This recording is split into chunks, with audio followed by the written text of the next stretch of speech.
Welcome to episode 5 of this solo RPG play-along. I'm Liam, and today we're starting the Explorer's Guide to the Veiled Peaks by Druidic Habit using Cairn 1st edition by Yokai Gall. Apologies, of course, if I mispronounce any names.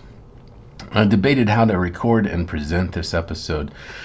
One of the Explorer's Guide's strengths is exploration, so I'm reluctant to show too much of the zine itself on camera. So today, rather than a recorded as live play, I'll walk you through how I approached Cairn and my adventure so far in the Veiled Peaks.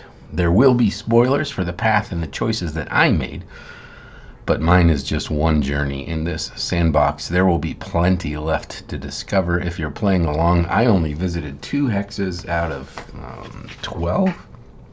I visited 3620 and 3619, and I still didn't fully explore one of those. So Cairn, step 1, let's make a character. The tables and procedures in Cairn resulted in Mr. Borrid Glass. Age 43, he is or was a grave digger. He's athletic, but not much of a looker. He's got frizzy hair, a rat-like face, and a gravelly voice. His clothing is rancid, Cairn decided. So old, spoiled, stale. It's a weird word to apply. I've heard of rancid meat. Rancid clothing? I'm guessing it's so bad that not even the rats and moths will partake. But his reputation is respected, interestingly. His virtue is serene. His vice, however, is vengeful. And his misfortune is demoted, of all things. His strength is 12. That's his maximum strength. His dexterity is 8. And his willpower is 10. This character sheet, I printed it out and laminated it and used these dry erase markers to write on it. So you're seeing the state of, on the sheet, you're seeing the state of Borrid after the events that we'll talk about today. And you can actually lose strength in Cairn when you take damage. So, and that's what happened. So, hit protection 6. This was the only thing that really gave me pause with Cairn. I'm having a hard time narratively with hit protection. HP and protection, the quote is, reflects their ability to avoid damage in combat. HP does not indicate a character's health or fortitude. So it's also not their ability to dodge, I take it, or that sort of thing, because it's not related to dexterity. So I'm just not sure what this really represents. Maybe just a visceral toughness, but that to me is fortitude, which the rules explicitly state it's not. So, oh well, moving on. The vice and virtue combination is interesting to me. He's serene but vengeful, so perhaps maybe he's the sort that is calm and quiet until suddenly he's not. But I'm feeling like Borrid, this is more just a strong passive-aggressive streak. I think Borrid strikes a kind and pleasant demeanor, but if he feels slighted or wronged, he takes pleasure in devising clever and relevant ways to spoil someone's day. And it doesn't matter to Borrid if they know why. When Borrid feels justice has been meted out, he moves on. So that's Borrid. For starting gear, I rolled up 3 days of rations, 1 torch, 11 gold pieces. We've got more now, thankfully. But 11 gold pieces is what he started with. Some chainmail armor, a mace, a cart, which turned out to be really handy. That gives you 4 extra inventory slots. Cairn is an inventory slot-based system. And then what else? A metal file, a whistle, and a large trap, which also turned out to be very handy. And that's Borrid as he began. The first thing I wanted to know is what prompts Borrid to leave his grave digging job and go adventuring? What's the call to adventure? I'm thinking about this misfortune of demoted, and my first thoughts are maybe the church appoints a new priest. The priest takes one look at Borrid in his rancid clothing and his shovel. That should be a shovel. And the priest can't fire him because of optics, but he He demotes Borrid? What does that mean? What's beneath a gravedigger? Maybe he disallows Borrid from living on the church's property or something. He's going to repurpose Borrid's shack or tear it down for more grave sites, or maybe he does just straight up fire Borrid.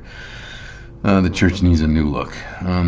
Or maybe he does just straight up fire Borrid. Borrid has kept the graveyard in pristine condition for nearly 20, 30 years. He's upset. He feels dishonored and disrespected, and it hurts all the more because it's coming from someone who should be more kind, Borrid thinks.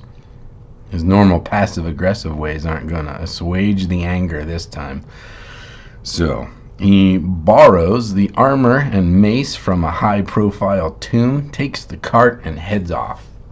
The cart might even, I'm thinking, have the name of the church stenciled on it.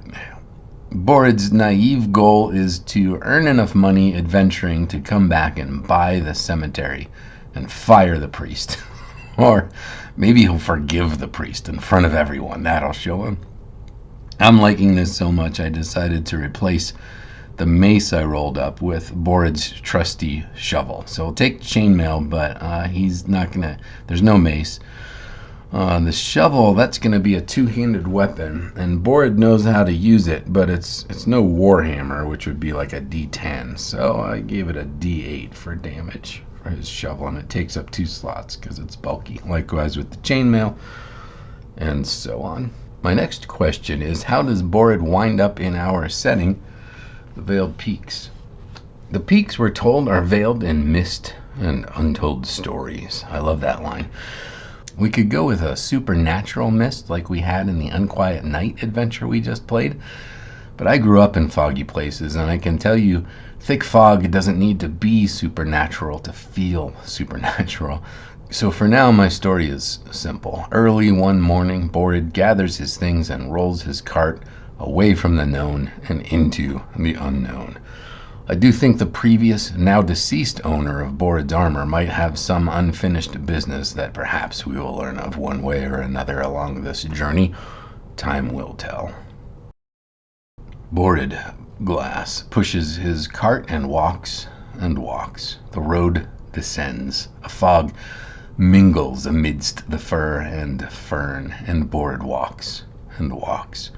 The fog grows thick and clings and claims the road, and Borrid walks and walks.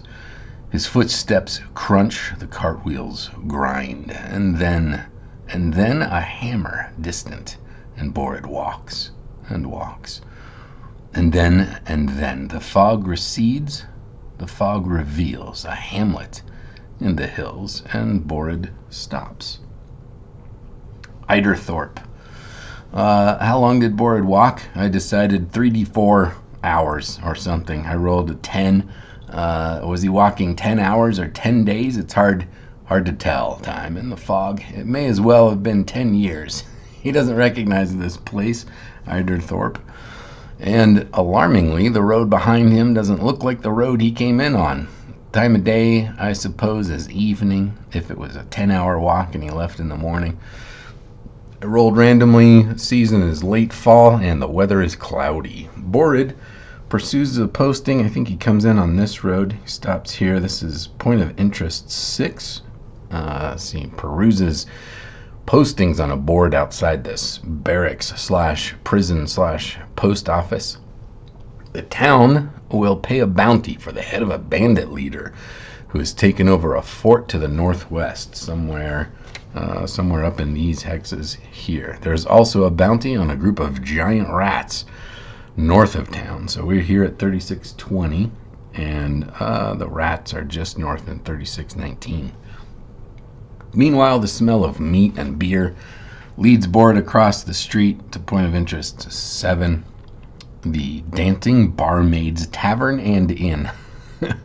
It's evening, right? So the tavern's beginning to fill with clientele.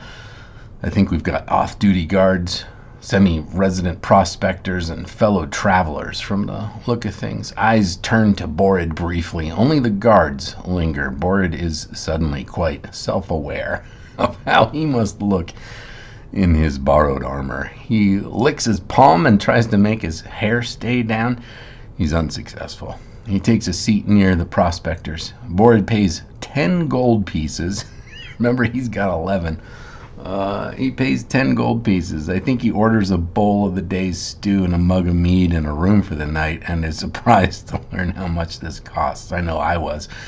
I got that price from the Cairn 2nd edition website, and you'll see in a bit that I've sort of based my whole economy around that number. So Borrid's down to 1 gold piece. Borrid lingers long enough to roll a random rumor on the rumor table and learns some information he neither trusts nor does he think concerns him regarding the kitchen staff. On the other hand, 2 prospectors in the tavern seem especially at home, Brannick and Hugo.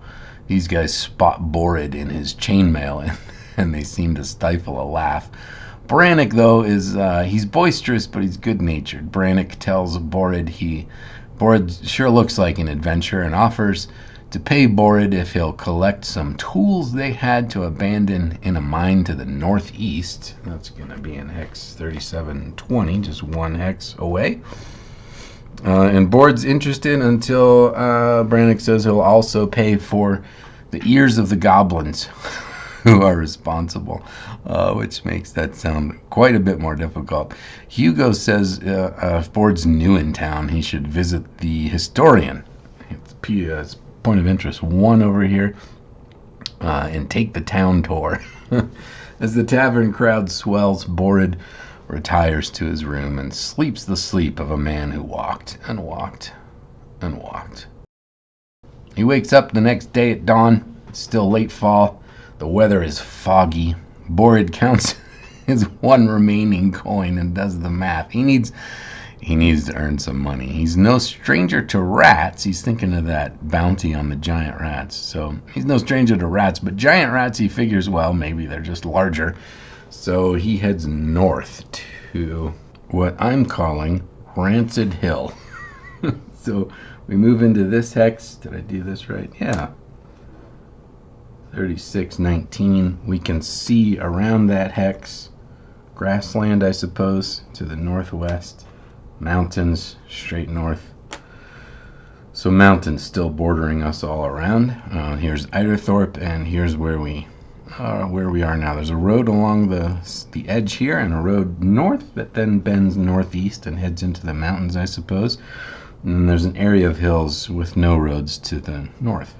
So it's late morning now. I think it takes a couple of hours. These hexes are 6 miles wide. So late morning now. The hills, we're told, are surrounded by mountains to the north and east. The fog is light and the air feels fresh, we're told, until a rancid smell hits Borrid's nose like a brick.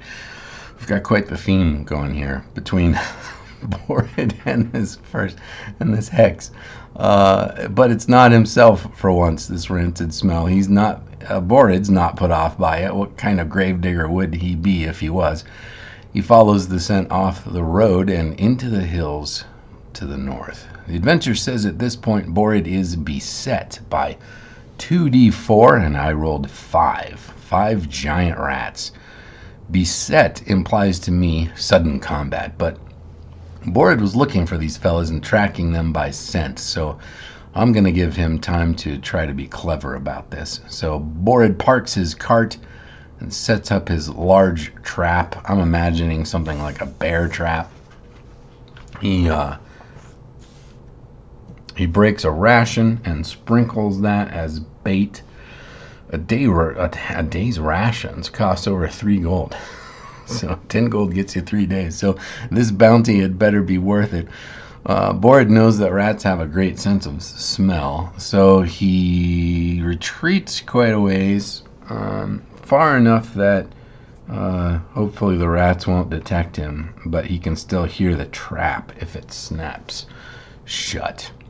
And then he waits. I think it's inevitable this works. It's just a matter of time. So I rolled a d4 and I got 1. So 1 hour passes, and sure enough, along comes a giant rat. Does the rat detect Borrid? I'm going to say no. Borrid's far enough away. Does the rat take the bait?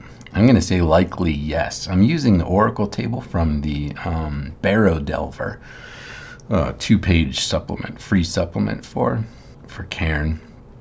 So I'm going to say likely, so we roll 2d20 and we keep the lowest number. Low numbers in Cairn are good. So I'm going to say likely yes. I rolled 2d20, I kept the lowest, I got a 1, which is a yes and. This is like an extreme yes. So does the rat take the bait? Extreme yes. So I decided that, yeah, that one worked spectacularly. This large trap snaps shut and kills this rat dead. Borrid hears the trap and moves to investigate, and he discovers a dead rat. So he then works to reset the trap. Is Borrid able to reset the trap before more rats come? Normal rats would be spooked, I think, by this sound. Giant rats, I don't know, so I give it a 50-50. Rolled a d20, I got a 13, which means no. So is Borrid able to reset the trap before more rats come? No, that's not good. Borrid's in the process of resetting the trap when I rolled a d4 and I got a 1, thankfully. So Borrid's in the process of resetting the trap when one more rat shows up. Now, combat. There's a bestiary for Cairn, also free, and in there I found no giant rat stat block. I found no rat stat block, but I did find a hunting dog. I decided to use those numbers. So these rats have 3 hit protection. There's our rat. And 4 strength. So we'll use 3 of that for strength. 3 hit protection, 4 strength. We have to defeat its hit protection, and then it starts losing strength, and it'll have to do a save to avoid dying while if we're doing damage to its strength. And then let's see, Borrid has 6 hit protection and 12 strength. Okay, so does Borrid act first? This is our initiative roll. In Cairn, we do that with a dexterity save. We roll a d20 and we try to get under our dexterity, which is 8. I rolled a 5, so yes, Borrid goes first. So he swings his shovel at this rat number 2. I rolled a d8, I get a 2. We subtract the rat's armor. He has no armor, so we do 2 damage to the rat. He's down to 1 hit protection. Now the rat gets to bite Borrid. He rolls a d6, and I actually rolled a 6. Borrid does have 2 armor, so we subtract 4 from Borrid's health. His hit protection. It's not health, so he's down to 2 hit protection. Borrid swings his shovel again. I rolled a d8, I got a 3, and so that the rat is down to 0 hit protection, and he takes 1 point of damage to his strength. And now the rat needs to save, what is it? It's a strength save to avoid critical damage. So I rolled a d20, I got an 8. Rat number 2 goes down at the hands of Borrid. Okay, I'm gonna move these guys away just to make some room. But we've got 2 dead giant rats. We've got 3 left. I imagine by now all the rats are aware of something going on over here, so I ask again, is Borrid able to reset the trap before more rats come? I'm gonna say it's unlikely now, so we roll 2d20 and we keep the highest. I rolled 20. So that's a no, and it's an extreme no. Is Borrid able to reset the trap? Extreme no. That means to me they all come. Now, we've got our rats. They've got this was my strength block, and they've got 3. You know what? Let's use the same color for our strength die. 4 strength and 3 health. Sorry, not health. 3 hit protection and 4 health. Does Borrid act first? That's another dexterity save, and I'm really wishing I had a higher dexterity at this point, but I rolled a 2, so yes, he gets to go for first. And I didn't consider fleeing at this point, although I should have. But Borrid swings his shovel. Let's say rat number 3 here. I roll a d8 for damage, and I rolled a 4. The rat has no armor, so his hit protection goes to 0, and I do 1 point of damage, so that's a pretty good hit. That rat needs to do his strength save to avoid critical damage. Rolled a d20, and I got a 19. He'd have to get under 3, right? And so rat 3 dies. We're doing okay. So we've got 2 rats left. Now they get to attack. In Cairn, we roll damage for each attacker and keep the highest. So in this case, the rats do d6 damage. So I rolled 2 d6s, and I kept the highest number, and that was 5. So they're going to do 5 damage to Borrid. He's got 2 armor, so that reduces it to 3. But that means Borrid is at 0 hit protection, and he takes 1 point of strength damage. At this point, Borrid has to do a strength save, and he's got to get under 11. So I rolled a d20, I got a 10. He succeeds, so he doesn't go down just yet. Borrid swings his shovel at rat number 4 here, and that's a d8 damage, and I rolled an 8. The rat has no armor, so that rat is down to 0 hit protection and 0 strength. Rat number 4 dies. There's no save against that for monsters. Okay, rat 5 is still in the game though. He bites Borrid for d6 damage. I rolled a 5. Minus 2 armor is a 3, which takes Borrid down to 8 strength. I'm really worried now because we need to do a strength save. I rolled a d20 and I got a 1, which is an automatic success. So it's down to this moment here. Borrid swings his shovel at rat number 5. He needs to get a heavy hit here. I rolled a d8 and I got a 6. Minus 0 armor takes, let's see, we had 4 strength and 3 health for these guys. Not health. 3 hit protection. Borrid does 6 damage, so that takes away all of its hit protection and takes him down to 1 strength.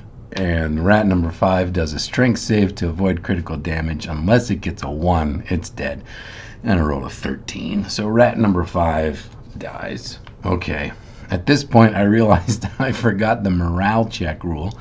Cairn monsters will flee unless they save versus their willpower. My hunting dog's stat block had an 8 for willpower. So if they don't make that save, which is more likely than not that they would fail it, they flee.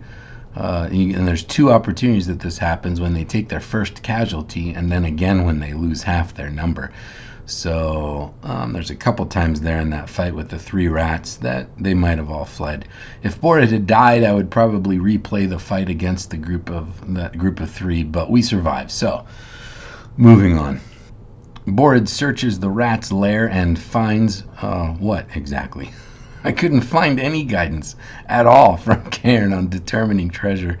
So I decided to base treasure value on how much a night of room and board costs. The Cairn 2nd edition marketplace lists, this is on their webpage, I'll put a link in the description or in a comment below. So that marketplace lists standard room and board at 10 gold per night, or a private room for 35 gold per night. I imagine these giant rats are hoarders of shiny trinkets, and since they've been here long enough to warrant a bounty to be placed on their eradication, there's probably a decent stash. So I don't know, maybe there's enough loot here to pay for standard room and board. That's the 10 gold piece. 10 gold piece room and board for maybe 2 weeks, a fortnight. So 140, 150 gold piece of total value. For flavor, I used the starting gear tables. I think there wouldn't be any armor. It's too big and bulky for a rat to want to drag around, I'm thinking. On the shield or helmet table, I found a helmet. So excellent. Weapon table, we've got a longbow. Expeditionary gear table, he found a pouch of wolf's bane. And what else? Tools table, I roll a metal file. So Borrid's got 2 metal files now. And trinket table, this is interesting. We found a lens. Maybe we can use that to start a fire or something. Bonus item table, I found a salt pack. So I subtracted the value of all of that from my 150 total target value, and that left a stash of 95 gold pieces sequestered in the nooks and crannies of the giant rat lair, in addition to the helmet, the longbow, and so on. Borrid dons the helmet. He's up to 3 armor now.